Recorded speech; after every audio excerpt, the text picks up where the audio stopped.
Bonjour à tous et bienvenue à l'Institut des Libertés pour un nouveau délit d'opinion. Comme d'habitude, je suis avec Charles Gave. Bonjour Charles. Et bonjour. Et aujourd'hui, on va parler d'un pays que vous connaissez bien, mais dont on n'a pas parlé depuis un moment, parce que à l'international, on était plutôt focalisé depuis la rentrée sur les États-Unis, bien sûr, avec l'actualité vraiment très très importante là-bas. On parlait des pays des BRICS aussi.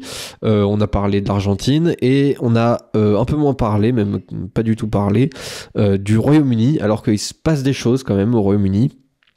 Et alors dans le document que j'avais préparé pour cette émission, j'avais mis les comparaisons des différents résultats des dernières élections générales. Donc les élections, c'est l'équivalent des élections législatives en France. Et ce que je trouve intéressant dans ces résultats, c'est les résultats des dernières élections.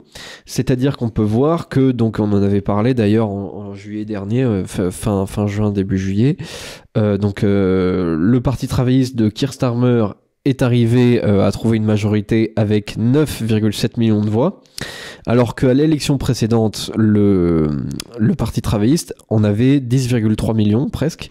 Et à l'élection encore avant, donc c'était en 2017, ils en avaient réuni presque 12 900 000. Et donc on a eu quand même une baisse du nombre de voix, alors que déjà 2019 c'était considéré comme un raz-de-marée conservateur, une grosse défaite travailliste. Et bien cette année il a eu encore moins de voix que la dernière fois, mais il a quand même gagné parce que de l'autre côté il y avait quand même une participation très faible. Et puis une division des voix entre le parti conservateur et puis le Reform UK, donc le parti de Nigel Farage, qui a quand même réuni 4 millions de voix. Donc c'est pas rien. Et donc en fait, ce qu'avait réussi à faire Keir Starmer, c'est pas tellement proposer une alternative qui était convaincante pour les Anglais, mais c'est qu'en fait, il a réussi à endormir tout le monde. Il a fait un programme un petit peu de centre-gauche pour essayer Je sais pas s'il a endormi tout le monde ou ce qui s'est passé, c'est que vous savez que le système électoral en Grande-Bretagne, ouais.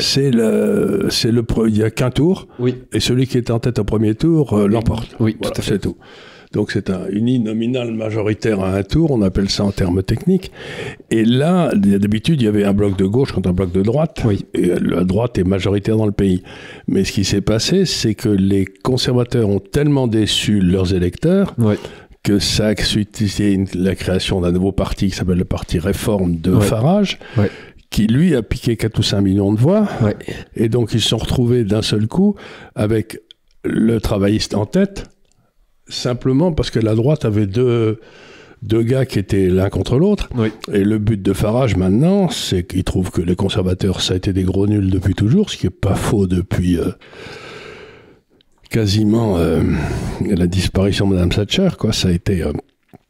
Et ben, ce qui s'est passé, c'est que Farage veut remplacer les conservateurs, et que là, les conservateurs ont été détruits. Ils ont eu très peu de sièges. Chara en a réussi à en avoir 5 ou 6. Et puis, l'autre, il s'est retrouvé avec 400 députés, mais en n'ayant que 9 millions de voix, quoi, ce qui est quand même stupéfiant. Donc, on a vraiment un système bizarre où, dans le fond, le travailliste qui fait le moins de voix depuis quasiment 50 ans se retrouve avec une majorité très importante à la Chambre. Ouais, c'est bizarre, quoi. Oui, tout à fait. C'est-à-dire qu'il a... Il a convaincu personne, quoi. Voilà, exactement. Il a 33,7% des voix. Alors déjà, la participation était en berne par rapport à d'habitude, mais on peut se dire, ne serait-ce qu'en termes relatifs, au moins, il aurait un score intéressant. Même pas tant que ça, 33,7%. C'est moins que le parti travailliste aux élections de 2017. C'est moins, bien sûr, que les conservateurs aux élections précédentes. Et puis, évidemment, le grand perdant de cette élection, c'était le parti conservateur, donc de Rishi Sunak, qui a eu deux fois moins de voix qu'à l'élection précédente. Oui, c'est-à-dire qu'une grosse partie, ce qui est passé, c'est qu'une partie importante des conservateurs a été votée pour Farage, et puis l'autre partie, elle était tellement fâchée qu'elle ne s'est pas déplacée. Ouais, c'était jour de chasse ou jour de pêche, quoi. Oui, c'était... Et donc on se retrouve avec un parti au pouvoir, qui est au pouvoir, mais qui a la légalité, comme on dit en France, mais qui n'a pas la légitimité. Absolument. C'est-à-dire qu'il a un tiers des voix, et voilà, quoi, ça marche pas du tout, quoi. Ouais, c'est clair. Et donc, il y a une actualité politique actuellement au Royaume-Uni. La raison pour laquelle j'ai voulu en parler, c'est parce qu'il y a une pétition qui circule au Royaume-Uni, qui a un succès absolument fou. À l'heure où on en parle, il y a déjà plus de 2 millions de signatures. C'était bien au-dessus déjà des objectifs de cette pétition pour refaire des élections. Oui, en disant ça va pas du tout. Voilà. Alors parce qu'il faut dire aussi que les travaillistes ont pris toute une série de décisions plus stupides les unes que les autres depuis 4 mois qu'ils sont au pouvoir. Par exemple, il y a quelque chose qui tient beaucoup à cœur aux Britanniques, c'est il y a une allocation chauffage pour les gens qui ont des petits moyens pendant l'hiver. Et donc, ce qu'ils ont fait, les travaillistes, c'est qu'ils ont supprimé cette allocation chauffage et qu'ils ont augmenté beaucoup les fonctionnaires, le salaire des fonctionnaires. Donc les gens sont très fâchés parce que en fait le parti travailliste c'est le parti des petites gens à la base en tout cas, mais surtout des syndicats. Mais c'est des syndicats, c'est devenu un petit peu comme en France où l'éducation nationale il y a que des socialistes quoi, mais il y en a plus ailleurs, mais ils sont tous là. Et donc ils ont pris toute une série de mesures plus impopulaires les unes que les autres. Et du coup, les gens sont foudrages parce qu'aucune de ces mesures n'avait été annoncée dans leur programme. Ouais.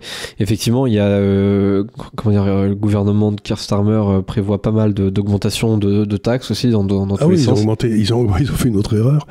Ils ont créé un droit d'héritage sur les terres agricoles.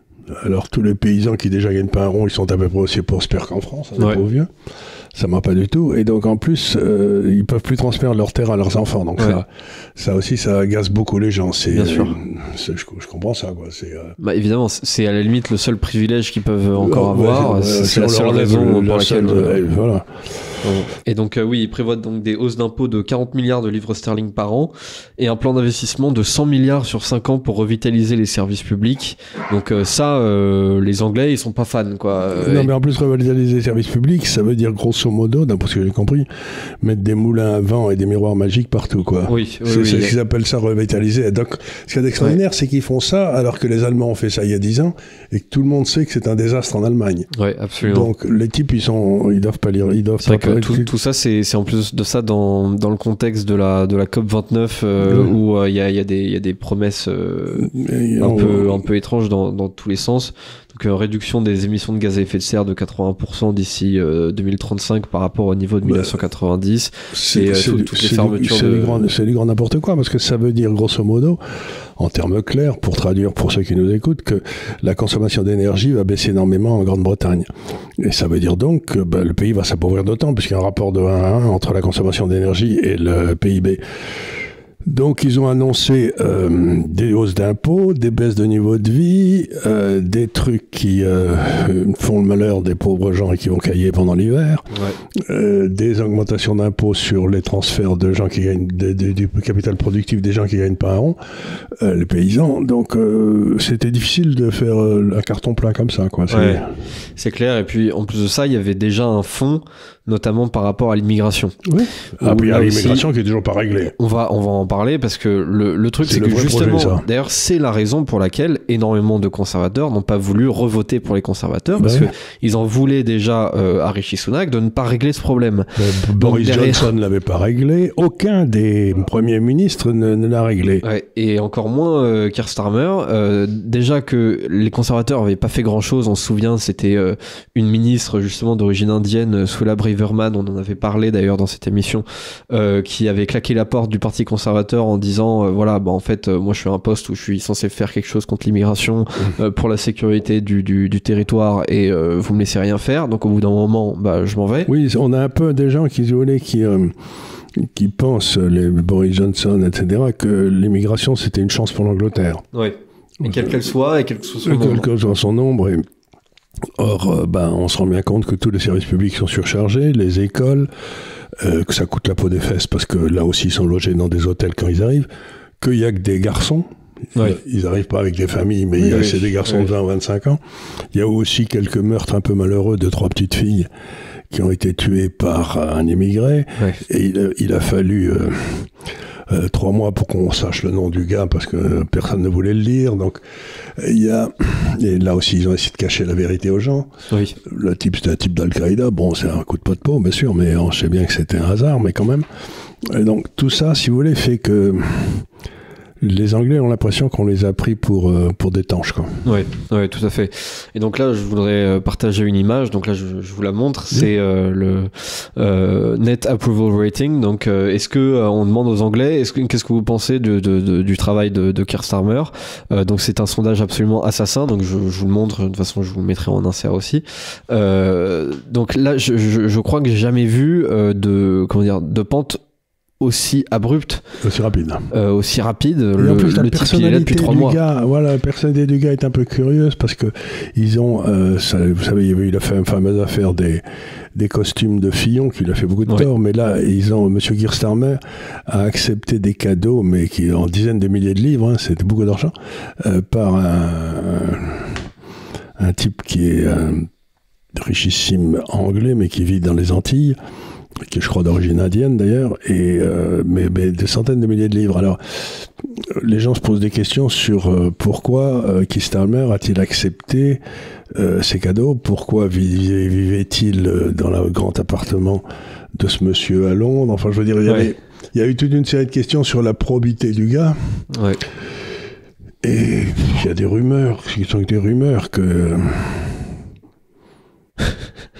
il serait homosexuel. Ah, oui, bah... Ça gêne pas les Anglais d'habitude. Oui. Ça gêne pas les Anglais, mais là, si vous voulez, homosexuel et qui se fait entretenir parce qu'il aurait peut-être été son petit ami, c'est un peu gênant. Ah oui. Là, c'est autre chose. Là. Je vois, bien sûr. Donc, tout ça fait mauvais effet, quoi. Oui, bien sûr. Bah, c'est très compréhensible. Et en termes économiques aussi... Moi, je ne suis pas forcément un spécialiste de la question anglaise. Vous en savez certainement plus que moi. Comment se porte le pays ? Le pays, si vous voulez...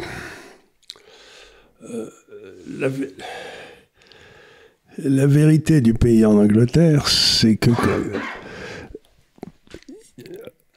les statistiques de productivité sont très, très mauvaises. Oui.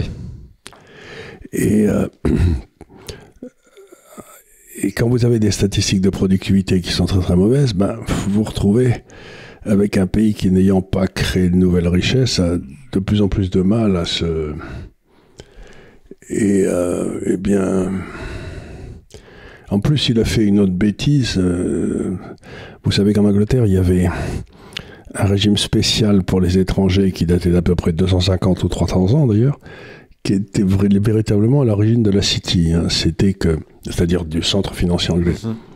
C'est-à-dire que celui qui vivait en Angleterre, comme moi, je l'ai fait pendant 20 ans, il avait un système fiscal intéressant. La seule chose qui intéressait le fisc britannique, c'est combien vous aviez gagné en Angleterre. C'est le non-domicile. Ouais. C'est-à-dire que je n'étais pas domicilié en Angleterre parce que je n'avais pas l'intention de m'y faire enterrer. Oui, c'était ça ce qu'il me demandait. Est-ce que vous allez être enterré en Angleterre ? Ouais. Je disais non, je pourrais peut-être plutôt du côté d'Avignon. Tu vois. Et donc, ils ont supprimé ça. Et donc, il y a des dizaines et des dizaines de départs qui se passent en Angleterre parce que d'un seul coup, tous les gens qui avaient beaucoup d'argent avaient tendance à venir à Londres parce qu'ils étaient taxés sur l'argent qu'ils faisaient rentrer en Angleterre. Ce qui se passait à l'extérieur, ça intéressait personne. Et donc, ça risque de porter un coup terrible à la City aussi. Donc, ça fait beaucoup, quoi. Tout ça pour gagner 3 francs de sous, parce qu'une fois que les types sont partis, ils paieront pas. Il n'y a plus rien à gagner, oui, c'est un pistolet à un coup, quoi. Donc il est probable que l'immobilier de luxe à Londres va en prendre un vieux coup dans la tête, parce qu'ils avaient tous des belles maisons, ces gens-là. Donc tout ça au nom d'une espèce de justice sociale qui appauvrit tout le monde, quoi. Ouais. Donc les gens se disent, on a élu un gros crétin. Ouais. Et alors j'ai vu que la dette publique avait atteint 100% du PIB en août dernier.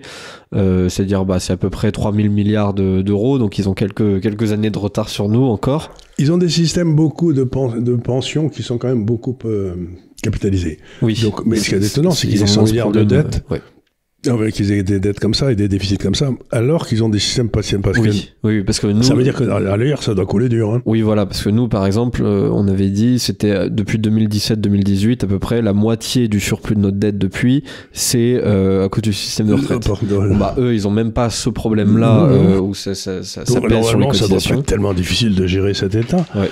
Mais voilà. Et puis, les Anglais ont été aussi bien les conservateurs que les travaillistes, des alliés très fidèles des États-Unis. Ouais. Et dans la crise ukrainienne, par exemple, c'est Johnson qui a empêché qu'il y ait une trêve qui soit produite en février-mars au début de la guerre, quoi. C'est lui qui avait dit non, on va continuer. Il avait dit à l'Ukrainien, écoutez, vous allez continuer à vous battre et nous on va vous soutenir jusqu'à ce que vous ayez battu la Russie. Ça paraît mal parti. Donc le corps politique anglais conservateur plus travailliste ne donne pas l'impression de travailler pour le peuple anglais, mais un peu beaucoup pour les désirs des États-Unis. Et ça aussi, ça agace. D'ailleurs, c'est un des gros symptômes en fait de ces dernières élections, c'est qu'en fait les deux gros perdants, c'est justement même s'il y en a un, enfin comment dire, le parti travailliste reste au gouvernement, le parti conservateur est le principal parti d'opposition, mais les deux en ont pris un énorme coup en termes de légitimité. C'est-à-dire que c'est quand même un pays bipartisan de par son système électoral. De temps en temps, il y a quand même d'autres partis qui arrivent à percer à la chambre, mais parce que ce sont des partis très territoriaux. Oui, c'est principalement les Écossais, les trucs comme ça. Donc eux, ils ont de la place parce qu'ils sont très implantés territorialement. Mais comment dire, ce ne sont pas des partis nationaux idéologiques. En partis nationaux idéologiques, il n'y a que les libéraux-démocrates et maintenant le Reform. Et aujourd'hui, c'est ces partis-là qui ont un petit peu plus le vent en poupe, même s'ils ils ont quand même du retard à ils ont fait très bien, ils ont fait 16% des voix, mais ils ont eu que combien, 5 élus, et donc c'est 14% des voix, donc c'est 14% des voix, ils ont 5 élus sur 500, ils ont 500, c'est 1% des élus. Oui. Donc il y a quelque chose qui là. Et donc, ce qu'essaye de faire, c'est de dire, on va faire un référendum pour demander de nouvelles élections. Oui, exactement. Le but du référendum, c'est de dire, dans le fond, le Parlement ne correspond en rien au pays aujourd'hui. Ouais. Et donc, il y en a un problème de légitimité. Ouais, tout à fait. Et est-ce que, selon vous, déjà, selon vous, jusqu'où va aller cette pétition? Est-ce qu'il y aurait une possibilité Il n'y en a pas. Vous savez, en Angleterre, c'est toujours très difficile parce qu'il n'y en a pas. Et puis, comme ils sont pragmatiques, il y en a peut-être. C'est-à-dire, vous voyez ce que je veux dire, c'est en principe... Je note quand même que, par exemple, il y a plus ça en France depuis quelques années, mais par exemple, Rishi Sunak a su qu'au bout d'un moment, il fallait démissionner. Oui. Voilà. C'est possible que Keir Starmer, face à une opposition aussi forte, se dise, au bout d'un moment, moi aussi, je claque la porte, démerdez-vous. Pas démerdez-vous, mais... il y a ce que j'appelle les petits hommes gris en Grande-Bretagne qui sont chargés à l'intérieur... des partis, de dire aux gars, écoute, tu as été utile, mais maintenant il serait temps que tu laisses la place à quelqu'un d'autre. Alors, ça peut prendre... Donc, à 2 millions, je pense pas. Ouais. À 10 millions, peut-être. Ouais. Parce qu'à ce moment-là, il y aura un tel mouvement que c'est difficile vraiment de... Donc, 2 millions, c'est très bien. Mais en tout cas, Starmer, ce qui est extraordinaire 4 mois après une élection... se retrouve déjà acculé, quoi. Oui. Il a plus aucune crédibilité, aucun pouvoir. Ouais. Alors ça va être intéressant, mais ce qu'on voit quand même un peu partout, c'est pour reprendre mes vieilles distinctions, que vous preniez la Roumanie cette semaine ou la Hongrie, la Pologne, ça, on peut dire quand même que partout sont des hommes des arbres qui sont élus, c'est-à-dire que ce sont des locaux. Et partout, il semble bien, on vient de voir à Trump, c'est une espèce de triomphe des hommes des arbres contre les hommes des bateaux. Et là, ça a été un homme des bateaux qui a été élu parce qu'il y avait 2 partis dans les hommes des arbres qui se mettaient sur la gueule, quoi. Ouais. Mais personne n'a le moindre doute que la majorité de la population... et soit pour Farage, soit pour les travaillistes, et encore plus tellement. Donc, la vraie question, c'est ça, c'est est-ce que le mouvement de fond de la population va être suffisant pour que Starmer n'ait pas le choix? Ouais. Mais à ce moment-là, ça va être très intéressant, parce que vous vous souvenez quand Johnson avait gagné, donc c'était en 2019. Oui, tout à fait. Ce qu'avait fait Farage à l'époque, c'est qu'il avait retiré ses candidats dans tous les endroits où il pouvait y avoir où les conservateurs pouvaient gagner. Par exemple, les conservateurs avaient gagné tout le centre industriel de l'Angleterre, qui d'habitude votait toujours travailliste. Ouais. Et ces corneaux de conservateurs n'ont eu de cesse ensuite d'embêter Farage. Farage, c'est celui qui avait réussi à obtenir le Brexit. Oui, tout à fait. Et donc, il a fait vraiment le travail de fond. Il a fait vraiment le travail de fond pour avoir le Brexit. C'est lui qui avait réussi à obtenir le référendum. Ouais. Et les conservateurs, il y a toute une partie des conservateurs qui n'a jamais pardonné à Farage d'être sorti d'Europe, qui d'ailleurs n'ont pas pris les mesures. L'une des raisons pour lesquelles l'Angleterre ne peut pas traiter le problème de l'immigration, c'est qu'ils sont toujours dans la Cour européenne des droits de l'homme. Oui. Et donc, ce qui se passe, c'est que chaque fois qu'ils prennent une mesure pour expulser un corneau, il fait appel devant la Cour européenne des droits de l'homme qui leur donne tort. Ouais. Donc, la première chose qu'aurait dû faire n'importe quel gouvernement qui voulait sortir vraiment d'Europe, c'était dire, je fais plus partie de la Cour européenne des droits de l'homme, vous envoyez un courrier, c'est tout ce qu'ils avaient à faire. Et les conservateurs l'ont jamais fait. Ouais. Et d'ailleurs, le seul truc que les conservateurs ont essayé, c'était la fameuse histoire de délocaliser les demandes d'asile au Rwanda. Oui, oui. Et c'est ce qui avait été demandé donc à la toute fin du mandat de Rishi Sunak, juste avant qu'il démissionne. Et donc, on aurait dû avoir, en principe, en droit, on aurait dû avoir un conflit entre le Royaume-Uni et la Cour européenne des droits de l'homme sur cette question.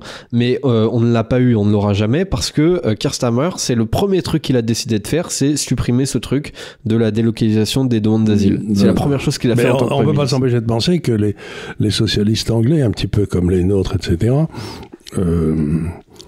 trouvent que le peuple anglais vote mal, et de plus en plus mal, et que donc il serait peut-être intéressant de changer de peuple, quoi.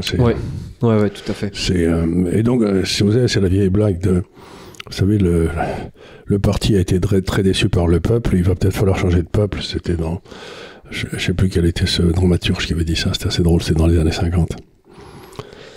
Et ce qu'on voit aussi dans les instituts de sondage, enfin dans les sondages de popularité, c'est que, ça pour le coup c'est assez nouveau, aujourd'hui le politicien le plus populaire, c'est Nigel Farage. Oui.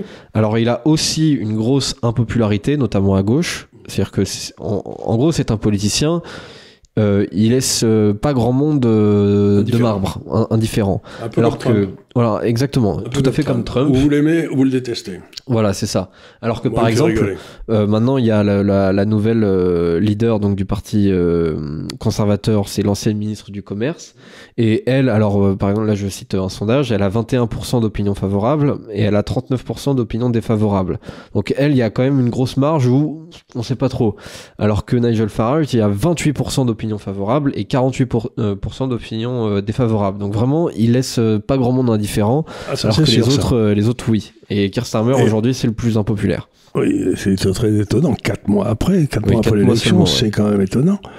Et Farage, Farage, il est très très proche, pour des tas de raisons, de Trump. Oui, tout à fait. Et alors, les travaillistes ont fait une boulette démocratique, diplomatique invraisemblable.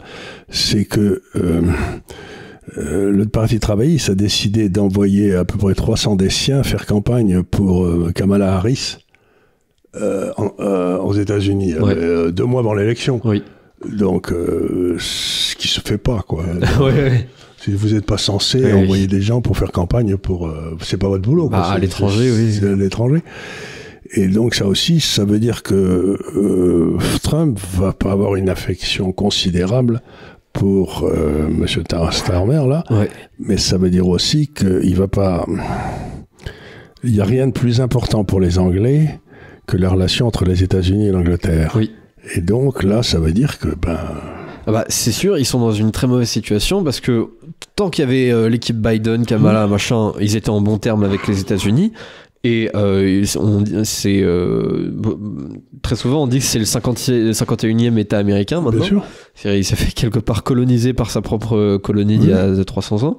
Et aujourd'hui, le problème c'est que le leader donc du maître des États-Unis, c'est Donald Trump. Et Donald Trump, effectivement, il tient pas Keir Starmer en grand amour, quoi. Alors que Farage un petit peu plus. Il était fou furieux qu'on envoie des spécialistes anglais pour essayer de faire gagner Madame Harris. Donc ça veut dire simplement que le Parti socialiste anglais a pris parti pour les hommes des bateaux américains. C'est-à-dire que les interventions extérieures militaires, parce que les Anglais sont vent debout à envoyer des armes et je sais pas quoi à l'Ukraine. D'ailleurs, maintenant, c'est Keir Starmer et Macron qui semblent être potentiellement d'accord pour envoyer des hommes carrément en Ukraine, donc des soldats français et anglais. Des soldats français. Alors là, il y a un phénomène qui s'est passé dont on a assez peu parlé dans la presse. Vous avez vu, ils ont envoyé des fusées à longue portée sur la Russie, qui étaient des fusées, je crois d'ailleurs anglaises. Ouais. C'était des missiles anglais, je crois. Et alors la réponse de Poutine, oui, ça a été de complètement détruire et vitrifier avec des missiles hypersoniques, là, un centre de commandement ukrainien. Mmh. Et c'était la première fois qui était très profondément enterré. Et les missiles russes, comme ils allaient à 10 fois la vitesse du son, ils ont pénétré et ils ont tout vitrifié. Ouais. C'était pas atomique. Hein. Et du coup, ce que les Russes ont montré, c'est qu'ils pouvaient vitrifier... tout un pays. Pas un pays. Le centre de commande, par exemple, ils pourraient vitrifier à la limite l'Élysée, oui, qui a aussi un bunker en dessous, ouais, sans toucher à la rue du Faubourg Saint-Honoré, quoi. Ah oui. Parce qu'ils étaient extraordinairement précis, ces missiles. Et donc, ils ont dit, le message qu'a fait envoyer les Russes en faisant ça, c'est on va pas toucher les populations locales, mais vous, Premier ministre, vous, Président de la République, on a maintenant les trucs pour vous descendre quand on veut et où on veut. Ouais. Et alors, tous ces gens-là, ils sont toujours prêts à aller faire tuer les autres. Mais ce que disait Brassens, je veux bien mourir pour la patrie, mais de mort lente. Oui, je veux mourir pour ses idées, mais de mort lente. Ouais. Oui, tout à fait. Et donc là, eux, ils sont d'accord pour faire mourir les autres, mais là, ça sera peut-être... c'est peut-être eux qui vont se faire flinguer cette fois-ci. D'ailleurs, j'ai vu, c'était pas plus tard que la semaine dernière, j'avais vu un spot publicitaire, justement, de l'armée anglaise. Et alors, ces dernières années, que ce soit l'armée anglaise ou l'armée américaine globalement, les publicités étaient généralement très inclusives. On montrait des jeunes femmes, souvent d'ailleurs issues de minorités ethniques, enfin voilà, allant se battre sur le front en disant voilà, vous vous rendez compte, l'armée c'est super, etc. Et là, j'ai vu un spot où clairement, c'était pas du tout la même ambiance. Et en fait, la publicité faisait un peu l'éloge historique de l'armée anglaise. Donc on y montrait des soldats coloniaux de l'époque, voilà, on montrait un peu toute l'histoire et la gloire du soldat anglais, avec en plus de ça en voix de fond l'acteur Henry Cavill. Et donc là je me suis dit ok, donc là c'est clairement une pub pas juste pour faire la garderie, mais pour pour recruter des hommes blancs, quoi. Je me suis dit s'ils prévoient de faire ça, c'est qu'à mon avis ils ont dit, le problème c'est que par exemple dans l'armée américaine, les types qui vont dans l'armée, c'est en général des gens qui n'ont pas une passion pour le LGBTQ. Vous savez, c'est en principe les gens qui vont dans l'armée sont plutôt des gens famille, patrie. Valeurs traditionnelles, quoi. Valeurs traditionnelles. Donc patriotisme. Et donc ils ont 30% de gens qui sont pas, de postes qui sont pas pourvus dans l'armée américaine, parce que les gars ils vont plus. Et donc, c'est ce que j'ai souvent dit, nos civilisations socialistes avaient un but, c'était la mort du soldat. Il fallait empêcher le soldat d'émerger, si vous voulez. C'était, je confonds pas soldat et militaire, hein, c'est pas pareil. Hein. Un soldat et militaire, c'est autre chose. Donc, les socialistes voulaient parler que de militaires, et là, on parle de soldats, de gars qui sont prêts à... Et la mort du soldat, c'était le bonheur du socialisme. Et là, on se retrouve dans un monde où on va avoir besoin de soldats et de beaucoup moins de militaires, quoi. C'est-à-dire le soldat, il met sa vie en jeu, il cherche pas à faire carrière. Oui, bien sûr. C'est pas la même chose. Hein. Ouais. Le soldat, c'était ce qui a fait la différence. Ce soldat en Athènes, dans l'ancien temps, c'était le soldat citoyen, c'est-à-dire qu'il était activité, puis en même temps, il était soldat pour défendre la ville. Donc cette espèce de haine du soldat, ça nous laisse un peu désarmés. Oui, et après, le problème, c'est que les types veulent aller envahir la Russie, quoi, derrière.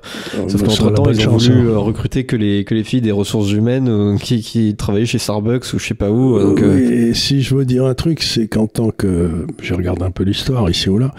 S'il y a un truc militaire qu'il faut pas faire, il y a 2 pays qu'il faut jamais envahir, hein, c'est l'Afghanistan et la Russie, parce que ça n'a jamais porté chance à ceux qui l'ont fait, quoi. Il y a 2 pays dans lesquels il faut pas aller foutre les pieds. Et ce qui est marrant, c'est que les États-Unis essayent de faire les deux, quoi. Ils ont déjà perdu en Afghanistan et maintenant ils vont perdre en Russie. Donc ça prouve qu'ils pensent que l'histoire a dû commencer en 1970 par là. Oui, voire même un poil plus tard. Ouais.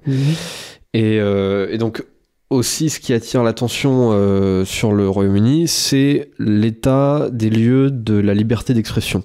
Ah, ça, c'est effrayant, ça. Parce que, alors, il y a plusieurs choses, mais il y a notamment un fait de société de cet été dernier, donc vous en avez parlé. C'est donc ce type donc d'origine rwandaise qui effectivement avait un manuel de combat d'Al-Qaïda chez lui et qui a décidé de faire une attaque au couteau. Il avait blessé 10 personnes, il en avait tué 3, donc des fillettes de 9 ans, de 7 ans et de 6 ans. Une école de danse. Une école de danse, voilà, tout à fait sur le thème de Taylor Swift d'ailleurs. Donc forcément c'est un drame qui a choqué la nation entière et derrière il y a eu pas mal de manifestations, quelques émeutes où des types demandaient quand même qu'on s'occupe de ce problème de l'immigration parce que c'est pas normal de le subir. C'est que pendant 3 mois ils n'ont pas dit quelle était l'origine de cet assassin. Oui, tout à fait. L'ont pas dit, ils l'ont caché et que ceux qui ont dit que c'était des inhumations, ils les ont mis en tôle. Oui. Donc, si vous voulez, ceux qui disaient la vérité, ils les ont mis en tôle. Oui. Et pour les mettre en tôle, ils ont été obligés, parce qu'il n'y a pas de place, ils ont été obligés de faire sortir de tôle toute une série de gars... qui étaient là pour des bonnes raisons. Qui étaient là, qui avaient d'excellentes raisons d'être en tôle. Et donc, vous retrouvez des pères de famille de 60 balais qui se retrouvent en tôle, et on a fait sortir pour eux 2 ou 3 assassins. Il y a même des mineurs qui ont été mis en prison parce qu'ils ont fait des commentaires soi-disant offensants sur l'immigration, sur Facebook ou sur Twitter. Voilà, si vous dites ce que dit Farage toute la journée d'ailleurs, qu'on a atteint les limites de l'immigration, que maintenant tous les services publics sont en train de craquer, l'éducation, le logement, tout ça, ça craque parce qu'il y avait trop de monde. Eh bien, à ce moment-là, on vous accuse de racisme et on vous met en prison. Alors, on ne peut pas le faire pour Farage parce qu'il est député, mais c'est... Et donc, on a vraiment ce truc extraordinaire d'un pays qui est gouverné contre la volonté de ses habitants. Oui. On a ça un peu en France aussi, hein, mais... Oui, tout à fait. On le voit très bien. Et ça se passe mal, en général, quand les pays quand vous gouvernez contre la volonté des gens, ça finit par vous retomber dessus, non? Oui, bien sûr. Et est-ce que, selon vous, il y aura peut-être pas des élections demain matin, mais vu les conditions actuelles et vu la direction dans laquelle va le Royaume-Uni, est-ce qu'il y aurait une possibilité pour que Farage fasse en Angleterre ce que Trump a fait aux États-Unis? Alors ça va être difficile parce que le système n'est pas du tout le même. En Angleterre, c'est un système uninominal majoritaire à un tour, tandis qu'aux États-Unis, c'est que vous avez le président, le Sénat, la Chambre des représentants. Donc c'est beaucoup plus... il s'est passé dans l'histoire, par exemple, pendant tout le 19e, vous aviez les conservateurs d'un côté et puis les libéraux de l'autre. Et les libéraux ont été blackballés, qui était très très souvent au gouvernement, par les socialistes, enfin le Labour. Donc, il y a eu un remplacement donc au début du 20e des libéraux, qui étaient plutôt à gauche, par les socialistes, qui étaient carrément à gauche. Donc, c'était pas du tout la même chose. Donc, là... il faudrait dire que pour que ça se passe, il faudrait que Farage réussisse à déplacer un des 2 grands partis. La plupart des gens pensent que s'il doit déplacer le Parti conservateur, qui est une bête robuste, je suis pas sûr, peut-être il va être capable, s'il y a une crise comme celle qui semble se préciser, déplacer le Labour. Que les gens aient l'impression que Farage est un homme du peuple, et qui remplace, qui fasse aux libéraux, qui fasse aux socialistes que les socialistes ont fait aux libéraux. C'est-à-dire que c'est peut-être... on va voir comment s'oriente Farage, mais C'est un homme assez étonnant parce il a réussi à faire sortir l'Angleterre de l'Europe contre toute la classe politique. Et ce serait amusant que ce soit lui qui liquide le Parti travailliste. Parce que si vous regardez l'Angleterre, finalement, vous avez des gens de gauche qui sont bons à Londres, hein, qui est à gauche, et puis dans toute la vieille branche industrielle, Birmingham, Manchester, tous ces trucs qui sont par là-bas. Et puis l'Écosse était très à gauche aussi, mais elle était en plus indépendantiste, mais maintenant elle est en train de changer. Et donc, c'est-à-dire que Farage ne peut pas prétendre parler aux gens qui sont sortis d'Eton, qui ont le plus profond mépris pour lui, mais il peut aller boire une bière avec le plombier du coin, et le plombier du coin, il sera parfaitement à l'aise avec Farage et Farage avec lui, quoi. Pour le coup, ça c'est absolument indéniable, c'est un homme du peuple, et quand il est totalement capable effectivement d'aller prendre une bière avec n'importe qui, ce qu'on ne voit pas faire justement les leaders des gros partis actuels. Enfin justement, Keir Starmer, c'est exactement l'inverse, c'est le type qui veut interdire le fait de fumer en terrasse, il va taxer l'alcool, enfin c'est le genre de truc, on est totalement à l'opposé de l'anglais de base, alors que vraiment Farage, c'est l'archétype de l'homme anglais. Il faut savoir qu'en Angleterre, où j'ai vécu longtemps, vous avez le peuple qui était assez ouvrier, vous avez les conservateurs qui étaient propriétaires terriens, dont les enfants allaient dans ce qu'on appelait les public schools, c'est-à-dire comme en Angleterre, c'est des écoles privées, Eton, Rugby, Harrow et tous ces trucs-là. Et au milieu, vous avez une classe qui est assez importante, qu'on appelait les professionals. Hein, et là, vous trouvez beaucoup d'avoués, de dentistes, de docteurs,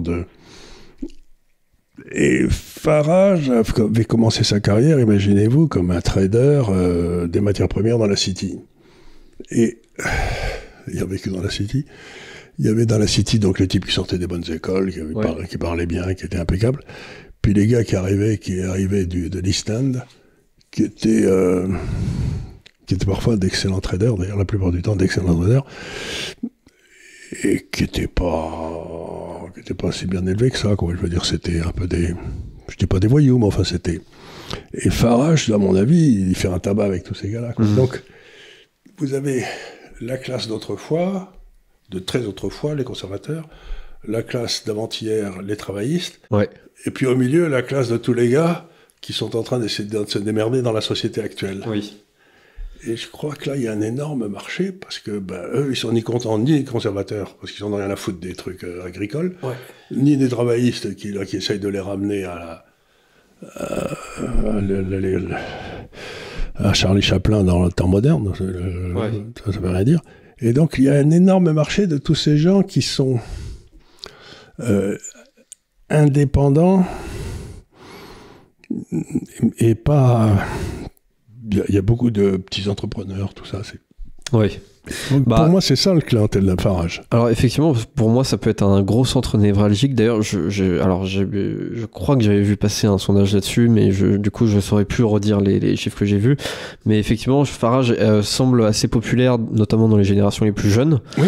Et on voit, c'est exactement ce qui s'est passé aussi avec Trump, où il y a 4 ans, les générations, enfin les 18-29 ans avaient beaucoup plus voté pour Biden que pour Trump. Et aujourd'hui, c'est largement plus pour Trump que pour Biden, surtout chez les Trump, jeunes hommes. D'ailleurs, que je voulais vous mentionner parce que je trouve ça poilant, c'est que vous savez, Trump, il fait une espèce de danse quand il est sur l'estrade comme ça. Tout à fait. Et ben maintenant, tout le monde fait cette danse aux États-Unis. Tout le monde l'a fait, Les footballeurs professionnels, tout ça, ils sont tous en train de... Il y avait John Jones à l'UFC aussi qui a fait ça la semaine dernière. Voilà, et donc, ça veut dire que c'est accepter cette espèce de danse de l'ours que vous avez. Fait. On pourrait croire que c'est idiot, mais en fait, c'est un signe d'acceptation. C'est un signe d'acceptation. Culturellement, ça a une énorme signification. Voilà, culturellement, c'est quelque chose d'énorme. Et voilà, c'est un petit peu j'imagine que les Indiens, avant de faire la guerre contre les Indiens américains contre les autres, ils dansaient autour du feu avec là, c'est un peu une espèce de danse de guerre. C'est le chef, tout le monde imite le chef qui fait la danse de guerre, quoi. Tout à fait. Et ça commence Young Man, quoi. Young man. C'est ça qui est très drôle, c'est que ce soit sur cette chanson en plus. Donc, Farage, c'est un gars qui déclenche, comme vous le dites, soit un rejet par les vieux conservateurs ou les travaillistes, mais sinon, le reste des gens, ça les fait plutôt rigoler, quoi. Ils trouvent qu'il est marrant. Oui, mais à mon avis, ce pays a besoin d'un type comme ça.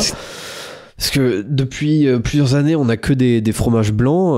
Bon, alors on a eu Boris Johnson qui a pas... Qui a été déçu, qui a été décevant, ça a été effrayant. Qui a un personnage très intéressant, très cultivé et tout, mais qui a été vraiment très décevant. Et sinon, tous ceux qu'on a eu avant, les Theresa May, etc., c'était pareil. Ceux qu'on a eu après, Rishi Sunak, maintenant Keir Starmer, c'est la même chose. Rishi Sunak, il est anglais comme moi, je veux dire, bon, c'est une des gros... il a épousé une des grosses fortunes indiennes, et lui-même... c'est une fortune indienne considérable. Bon, il se trouve qu'il est Premier ministre britannique. Mais enfin, c'est pas un vrai anglais. Oui, dites pas ça parce que c'est un Indien quand même. Comme disait Tebbit, qui était un des ministres de Thatcher, quand il y a un match de cricket entre l'Inde et l'Angleterre, on ne sait pas très bien pour qui. Ah oui. pour qui il va soutenir. Quoi. C'est tout ça, si vous voulez, ça veut dire que partout dans nos pays, parce qu'en Allemagne, la représentation actuelle politique n'a plus rien à voir avec ce qu'est l'Allemagne. La coalition vient de voler en éclats. En France, c'est nul. En Allemagne, c'est nul. En Angleterre, c'est nul. Donc, on se rend compte que partout, on a une espèce de mauvaise adéquation entre la représentation politique, qui représente des idées du passé, et puis ce dont les gens ont besoin aujourd'hui. Oui, tout à fait. Donc c'est tout à fait étonnant. Partout, on le voit. Ça. On avait ça aux États-Unis. Bon, c'est bien de sauter. Et il faut qu'on retrouve une représentation qui représente le pays. Oui, tout à fait. C'est-à-dire que c'est aussi le système électoral qui conserve un petit peu cela. Mais c'est vrai qu'on a des clivages en fait qui sont des clivages principalement des années 90 ou 2000, plutôt plus longtemps. Autour de ces années-là. Et aujourd'hui, ça ne s'applique pas du tout. On n'a pas du tout la moitié de l'opinion qui est vraiment en accord avec le Parti conservateur et l'autre moitié qui est vraiment en accord avec le Parti travailliste, comme on pouvait avoir il y a plus de 20 ans. Qu'aujourd'hui, le Parti travailliste, comme la gauche en France, etc., ça ne représente que les gens de la fonction publique. Oui. On a beau dire ce qu'on veut, mais c'est les gars qui sont à l'abri du chômage qui sont là, quoi. En France, c'est pareil. C'est pareil. Keir Starmer, c'est un macroniste anglais. C'est à peu près la même chose. Donc, vous vous retrouvez avec Macron en Allemagne, Macron en Angleterre, Macron en France, et vous vous dites, là, il y a un problème, parce que ça veut dire ça va changer, c'est pas possible. Et encore une fois, ces trois pays sont en profonde crise politique. Les autres pays, soit ils changent, soit ils sont dans des crises politiques. Oui. Parce qu'ils s'appauvrissent, tous les trois sont en train de s'appauvrir en raison des choix faits par cette classe qui ne cherche pas à défendre les intérêts du pays, mais à être reçu par le FT ou par le Monde. Oui. Et donc, on a l'impression qu'on a des gens qui ne comprennent pas que gouverner, c'est choisir entre deux mots. Ils cherchent à faire de mal à personne, mais à force de faire de mal à personne, ils font du mal à tout le monde. Ils font du mal à tout le monde. Oui, c'est exactement ce qui se passe avec Keir Starmer. Il a voulu faire, il avait fait une campagne. Faisons pas de bruit. Les conservateurs vont perdre parce que tout le monde les déteste. Donc je fais rien. Voilà, exactement. Là où, en fait, peut-être que, par exemple, si c'était Jeremy Corbyn qui avait été en charge de cette campagne, peut-être qu'il aurait perdu parce que les types en face, ils se diraient bon, je vais aller voter. Ok, les conservateurs, ils m'embêtent un peu, mais enfin, je vais quand même pas laisser ce communiste arriver au gouvernement. Donc voilà. Communiste et antisémite notoire. Et antisémite notoire, oui, tout à fait. Donc ça fait beaucoup, quoi.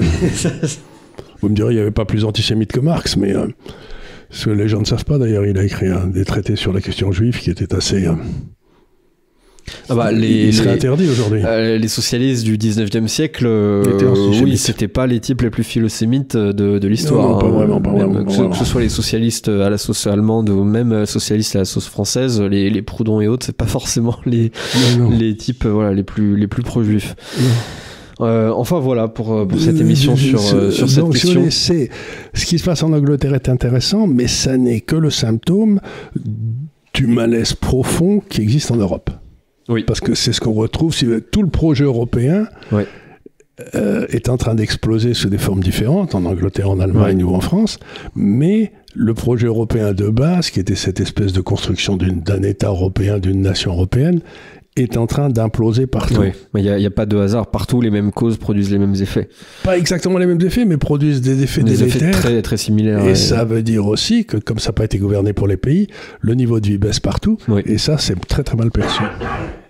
Donc voilà, j'espère que vous avez apprécié cette émission. Je pense que voilà, il n'y a pas énormément de médias francophones qui traitent cette question. N'oubliez pas quelque chose d'important que me disait mon cher père. Les Anglais, ça perd toutes les batailles. Ça gagne toutes les guerres. Ça gagne toutes les guerres. Ouais. Donc il ne faut jamais désespérer de l'Angleterre. Ils sont marrants. Parce que moi, ils me font rigoler. Si vous voyez ça aussi dans les matchs de rugby et tout, il faut toujours, dans les 10 dernières minutes, les Anglais faut faire gaffe, ouais. Bon, là, depuis quelques années, ils sont un peu calmés, mais ils peuvent être dangereux quand même. Ils peuvent être dangereux. Donc, voilà, pour la fin de cette émission, je vous remercie bien sûr de nous suivre sur l'Institut des Libertés. Et puis, je vous dis à très bientôt pour de nouvelles aventures. Absolument. Toujours sur l'Institut des Libertés. Merci beaucoup.